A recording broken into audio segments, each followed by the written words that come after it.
ధన్యవాదాలండి.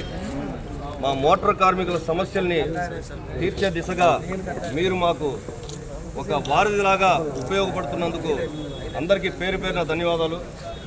ఈరోజు తిరుపతి తిరుమల పరిస్థితి, మా ట్యాక్సీ కార్మికుల పరిస్థితి దుస్థితి ఏ విధంగా తయారైందంటే, మమ్మల్ని అడుగడుక్కి ఇబ్బందులకు గురి చేస్తూ విజిలెన్స్ యంత్రాంగం, అదేవిధంగా పోలీస్ యంత్రాంగం మా మీద కక్ష సాధింపులు చేస్తున్నారండి.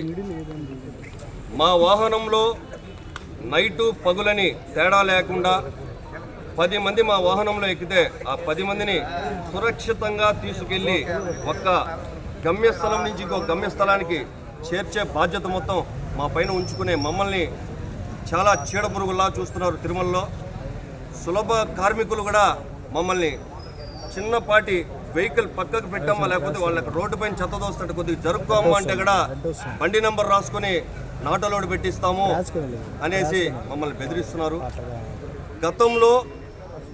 గత ప్రభుత్వంలో నాటలోడ్ అంటే ఒకటి ఓవర్లోడ్ వల్ల, లేకపోతే నో పార్కింగ్ వల్ల, లేకపోతే పొల్యూషన్ వల్ల నాటలోడ్ పెడుతున్నారండి. నాటలోడ్ పెట్టినా కానీ మన అలిపిరి టోల్గేట్లోకి తీసుకెళ్ళి ఆ స్లిప్ చూపిస్తే వెంటనే అక్కడుండే జబేదారో ఎవరో ఒకరు స్పందించి 200 రూపాయలు 300 రూపాయలతో మాకు శ్రీవారి కానుక రూపంలో స్వామివారి ఉండికి చేరే విధంగా ఫైన్ రూపంలో తీసుకుని ఆ నాటలోడ్ అనేదాన్ని తీసేసి మళ్ళీ మీరు ఇంతకుముందు గతంలో ఏ విధంగా తోలుకుంటున్నారో అదే విధంగా తోలుకోవచ్చు అని చెప్పి చొరవ చూపించేవారు. కానీ ఇప్పుడేం జరుగుతుందంటే, సిఆర్ఓ ఆఫీస్ దగ్గర కానీ, లేకపోతే ప్రతి ఒక్క యాత్రికుడిని రైల్వే స్టేషన్ దగ్గర నుంచి బస్ స్టాండ్ దగ్గర నుంచి CRO central room reservation office దగ్గర దింపాల్సిన బాధ్యత బస్సులో ఎక్కితే దింపరని చెప్పి ట్యాక్సీలో ఎక్కుతారండి. మేము అక్కడ తీసుకెళ్ళి దింపుతా అంటే దాదాపు 4-5 మంది పోలీసు వాళ్ళు ఫోటోలు తీసి ఈ చలనాల రూపంలోనో లేకపోతే నాటలోడ్ రూపంలోనో ఇబ్బంది పెడుతున్నారు. అదేవిధంగా సేవా సదన్ వరాస్వామి గెస్ట్ హౌస్ దగ్గరికి, సేవా సదన్ దగ్గరికి వెళ్ళాలంటే నో ఎంట్రీ పెట్టుంటారు. బ్యాక్ సైడు ఏదైతే రింగ్ రోడ్ ఉందో ఆ రింగ్ రోడ్లో నుంచి తీసుకొచ్చి మేము సేవా సదనంలో దింపుతా ఉంటే అక్కడ విజిలెన్స్ యంత్రాంగం సెక్టార్ 4 నుంచి మా బండి నెంబర్లు రాసుకొని ఇబ్బందులకు గురి చేస్తున్నారు. దాదాపు 1 నెల రోజులు, 2 నెలలు, 3 నెలలు నాటలోళ్ల రూపంలో మేము తిరుమలను నమ్ముకొని బతికేటప్పుడు మీరు ఈ విధంగా మా మీద కక్ష సాధింపులు చేస్తే, ఒక వాహనాన్ని నమ్ముకొని 3 కుటుంబాలు జీవిస్తూ ఉంటాయండి. 3 కుటుంబాలకు సంబంధించి 10 మంది ఉంటారు ఒక వాహనానికి. ఇద్దరు డ్రైవర్లు, ఒక ఓనరు.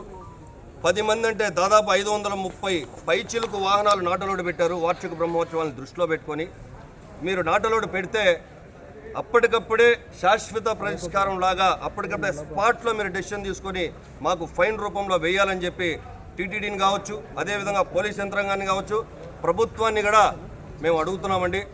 మా న్యాయమైన కోరికలు తీర్చమని చెప్పి అడుగుతున్నాం.